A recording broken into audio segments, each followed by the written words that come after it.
Hello, curious minds. Welcome to this intellectual journey. Imagine for a moment the chilly, perpetual mists of Scandinavia. Now feel the relentless sun beating down on the plains of Castile. Two worlds, two climates, two eras separated by centuries. Yet at the heart of their greatest stories beats the same pulse, a secret code that shaped them. It's the hero's code. An archetype, an idea so powerful it was capable of building entire nations from scattered clans and warring kingdoms. Today we're going to decipher together how two legendary figures, Beowulf and El Cid, became the cornerstones of their future cultures, unknowingly using the exact same narrative playbook. Before we dive in, I wanted to tell you a little about the images you're seeing. To bring this narrative to life, I've used artificial intelligence tools. So think of them as a canvas, a way to illustrate the ideas and atmosphere of what I'm telling you. They won't always be a literal representation, but rather a visual accompaniment. I hope you enjoy it. Our first protagonist is Beowulf, a hero of the North, born of darkness and legend. His world is primitive, almost prehistoric in feel. The threats aren't armies or political conspiracies. They are horrors crawling from the fens, embodiments of absolute chaos, evil in its purest, most monstrous form. Think of Grendel, the creature terrorizing King Hrothgar's great hall. He has no complex motivations. He is envy, hunger, and destruction. He represents the ancestral fear of the darkness lurking beyond the firelight, the terror that the fragile circle of light we call civilization might be devoured by the unknown. Beowulf is not a military strategist or a politician. He is the raw might of humanity, the primal response to a primal threat. His function is simple but fundamental: to be the wall. He is the physical and symbolic barrier that protects the group, the clan, from external chaos. His victory is the community's triumph over the wilderness. By slaying Grendel and his mother, Beowulf doesn't just save a kingdom, he defines his people. The poem tells them, "We are the ones who have heroes capable of facing darkness and winning. We are order, bravery, light. Everything else is the monster." This is how a collective identity, a proto-culture, is forged. Now let's jump several centuries forward and journey south to the Iberian Peninsula, a place of shifting borders, complex politics, and a mix of coexistence and conflict between cultures. Here the monster has changed its face. It no longer emerges from a swamp, but from the king's own court. Chaos is now human. Our second hero is Rodrigo Diaz de Vivar, El Cid. His story doesn't begin with a monster, but with an injustice, banishment. His enemies aren't beasts, they're other nobles, men consumed by envy, treachery, and political ambition. The danger is no longer external and chaotic, it's internal and calculated. El Cid doesn't fight for the tribe's survival against nature. He fights for something far more abstract but equally vital: his honor. In a feudal society, honor isn't a personal feeling. It's your public worth, your reputation, your place in the world. To lose honor is a social death, worse than a physical one. His hero's journey is a legal and military battle to restore his good name. Every victory on the battlefield, every city conquered, isn't just an act of war. It's proof of his loyalty and worth. It's an irrefutable argument against his accusers. He uses his sword to rewrite the slander. And here, my friends, is where the secret code reveals itself with astonishing clarity. Both Beowulf and El Cid are doing exactly the same thing, but at different levels of social complexity. Both are creating a safe space for their community to prosper and define itself. Beowulf creates a physical safe space. By killing the monster, he ensures that the king's hall will not be destroyed, that his people will not be devoured. He draws a literal boundary between man and beast, between the order of the clan and the chaos of the wild. El Cid, on the other hand, creates a social and legal safe space. By defeating his enemies and demonstrating his unwavering loyalty to the king, even in exile, he reinforces the idea that law, honor, and loyalty are the pillars of society. Without them, the kingdom would devour itself in betrayals. Beowulf's monster is external chaos. The Cid's enemies are internal chaos. But the result of their victories is identical. Both establish an order. They define an us, a group united by shared values. For Beowulf, the value is strength against darkness. For El Cid, it is honor in the face of betrayal. And this is the great twist. These epic stories weren't just simple entertainment for cold nights. They were, in essence, the first great nationalist propaganda campaigns. They were educational tools designed to teach a dispersed population what it meant to belong to something larger. Hearing the story of Beowulf told you, to be of this land means to be brave, strong, and willing to face the darkness for your community. It gave you a role model, an ideal. The hero became the soul of the people, the personification of their best qualities. In the same way, hearing the Song of El Cid taught you that to be Castilian meant to be honorable, loyal to your king even in injustice, and to be a good Christian. It forged a national character. El Cid was the ideal citizen, the perfect vassal, the man who put the good of the kingdom above his own suffering. The hero's journey therefore becomes the nation's journey. The hero's biography transforms into the people's identity. Beowulf, the monster slayer, for an England that saw itself as a bastion of civilization against pagan hordes. It's a process of definition by opposition. And El Cid, the loyal unifier and conqueror, for a Spain in the midst of the Reconquista, a centuries-long project that needed ideological glue to unite Christian kingdoms, often at odds with each other. El Cid was that glue, the symbol of loyalty to a greater cause, the cause of Spain. So the next time you read one of these great epics, don't just see the adventure and battle. Look for the code. Ask yourself, what monster is this hero slaying? Is it a monster from without or from within? And most importantly, what idea of us is he building with his blood and sacrifice? This pattern, this code of the hero as a nation builder didn't die in the Middle Ages.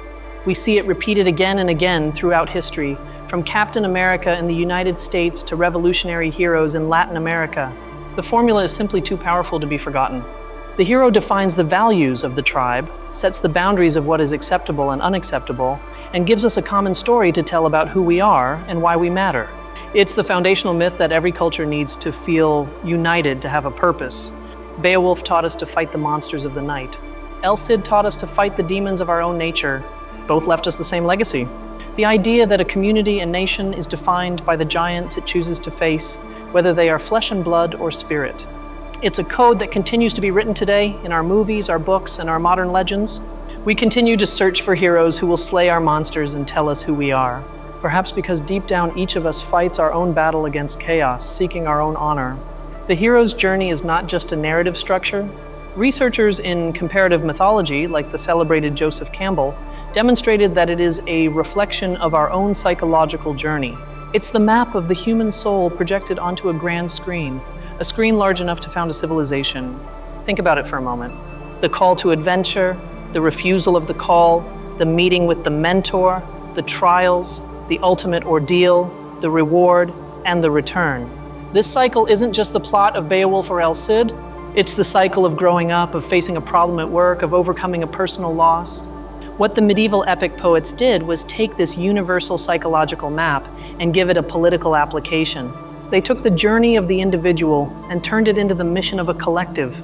The hero's personal triumph became the salvation and definition of his people. That's why these stories resonate so strongly even today. We're not simply watching a muscular warrior slay a beast. We're witnessing the birth of an idea of community. We're seeing the process of turning a group of people into a people with an identity and a destiny. Beowulf's strength did not reside in his arms, but in what he represented for his people. El Cid's honor was not in his title, but in the example he offered to his king and his future nation. Both heroes were mirrors in which a culture could look and recognize itself for the first time.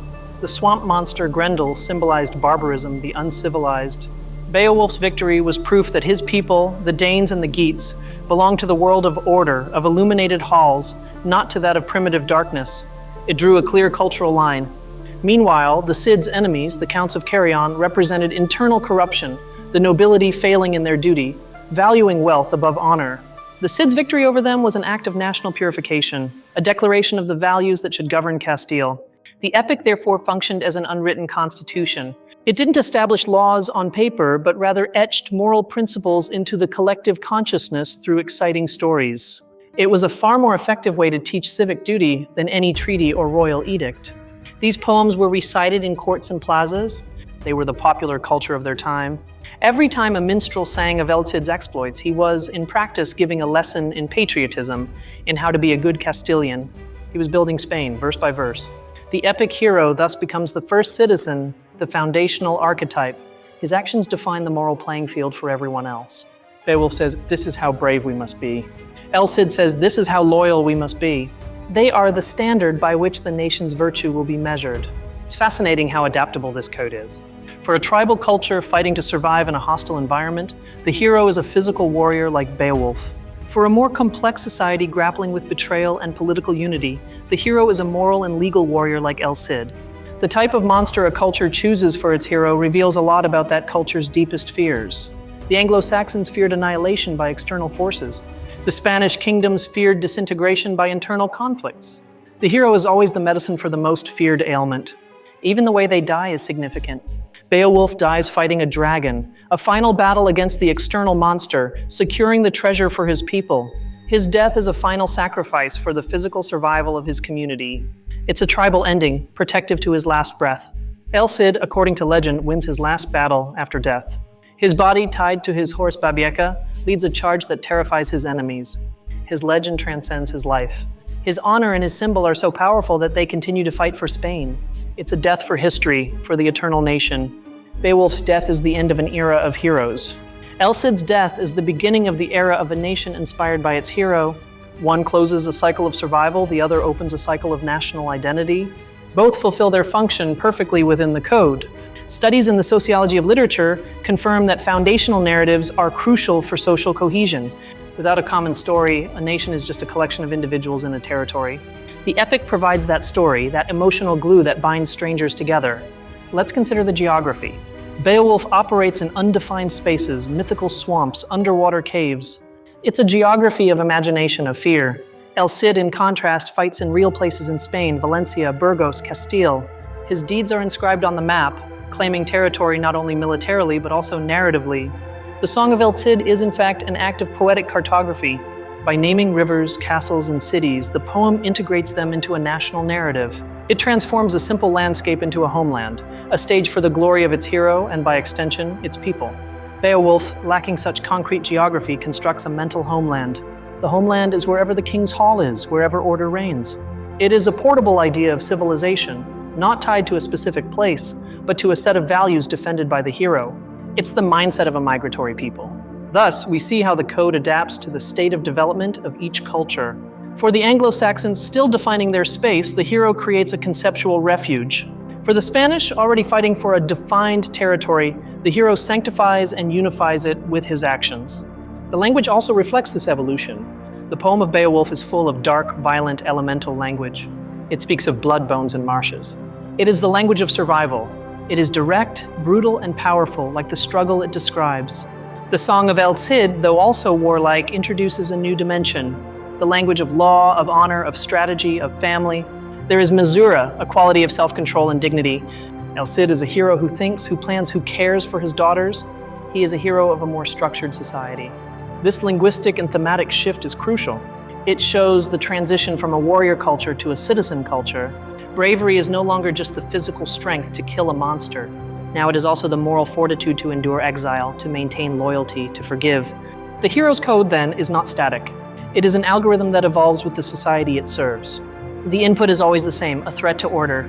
But the processing and the output, the type of hero and the nature of their victory, change to meet the needs of the historical moment. In both cases, the hero is a catalyst. His presence accelerates the process of a people's self-awareness. It forces people to choose a side. Are you with the hero's order or the monster's chaos? Are you with El Cid's loyalty or his enemy's betrayal? There is no middle ground. This polarization is fundamental for identity construction. To know who we are, we often first need to define who we are not. Beowulf says, "We are not the devouring monster." El Cid says, "We are not the traitorous nobles."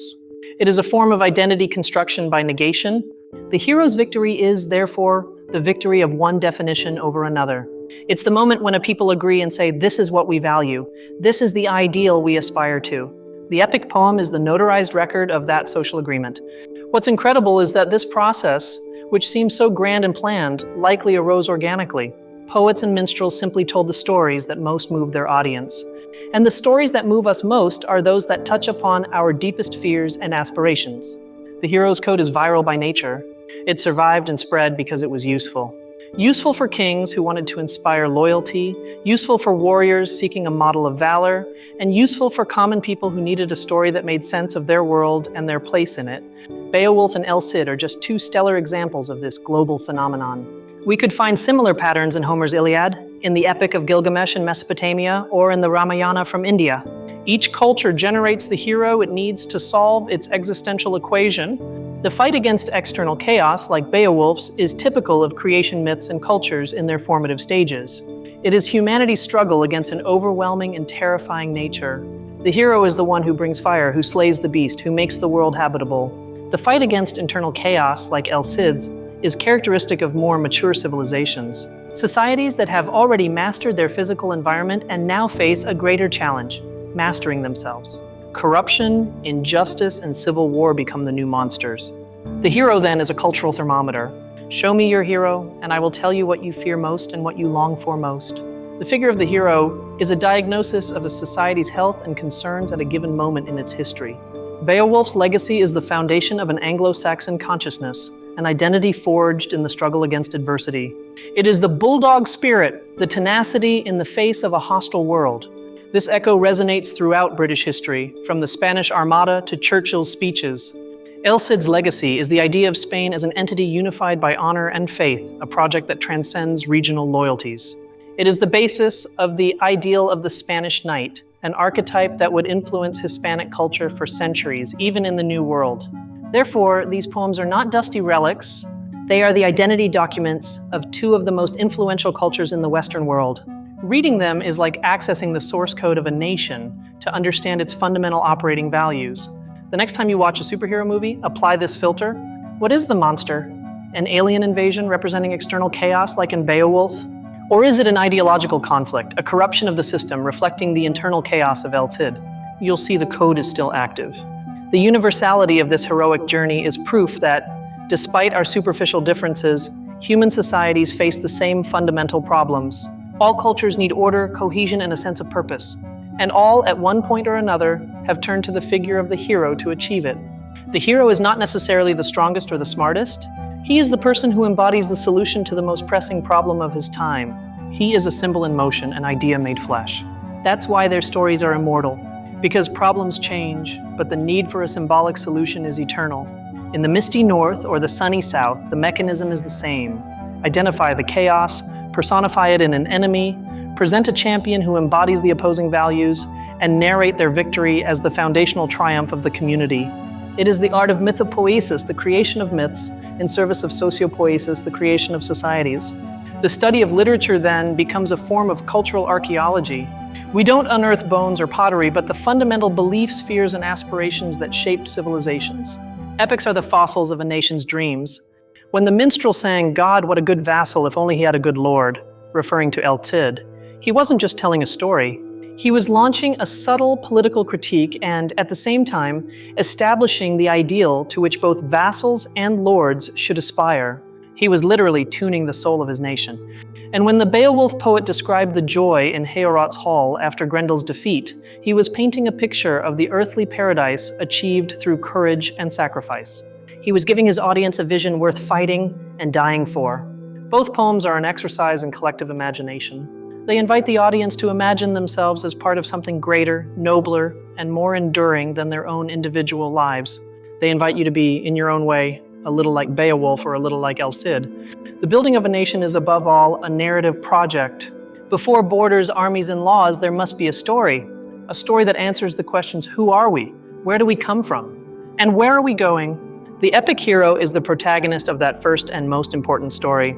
Thus, the medieval hero's secret code reveals a profound truth. That literature is not merely a reflection of reality, it is an active force that shapes it. The swords of Beowulf and El Cid not only shed blood, they also drew the first maps of England and Spain. The power of these narratives lies in their ability to simplify a complex world.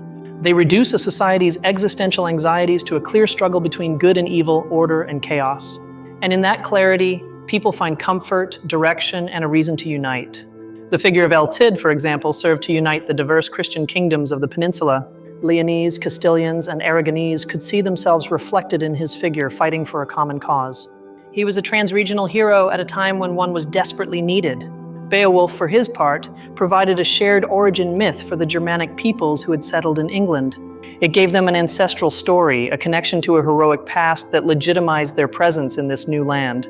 It was an anchor in the sea of history. Understanding this code does not diminish the greatness of these works. On the contrary, it enhances it. It allows us to appreciate not only their literary beauty, but also their incredible power as engines of history, as tools capable of shaping reality and forging the destiny of millions. From the warrior defending the clan's fire to the knight defending the kingdom's law, the journey is the same. It is the eternal human struggle to impose meaningful order on an indifferent and chaotic universe. It is the story we will never tire of telling. The next time you feel the world is a chaotic and meaningless place, remember Beowulf. Remember El Cid. Remember that the most heroic task has always been to create a little order, a little honor, a small illuminated hall amidst the great darkness.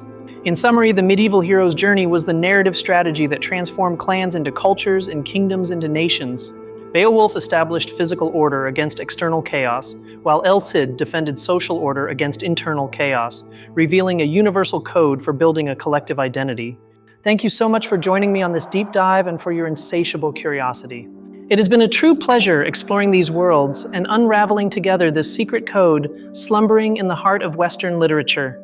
If you've been as fascinated by this journey as I have, don't forget to hit that like button.